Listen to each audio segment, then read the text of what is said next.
الله الرحمن الرحیم. لا حول ولا قوة الا بالله العلی العظیم. ملت عزیز ایران، دیروز روز 22 بهمن امسال کار بزرگی انجام دادید. ایران رو سربلند کردید. جمهوری اسلامی رو مانند همیشه پشتیبانی کردید و به قدرت اون افزودید. دشمنانی که در اظهارات خود، در برنامه‌ریزی‌های خود به دنبال تسلیم ملت ایرانند، مایوس شدند.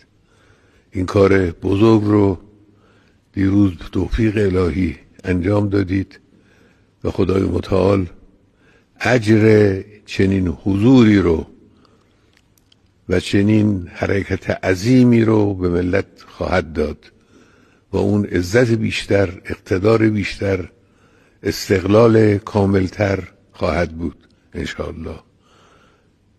سعی بشود که اتصال و انسجام ملی رو حفظ کنیم، هممون سعی کنیم. این انسجام ملی خیلی قیمت داره، خیلی با ارزشه. یک ملت بیان خیابان‌ها یک حرف واحد، یک شعار واحد، یک مطلوب واحد رو تکرار کنند، این خیلی با ارزش و نشون بدند عملاً که در صحنه حضور دارند و میتوانند هویت خودشون رو، شخصیت خودشون رو به رخ دشمنان خودشون بکشند.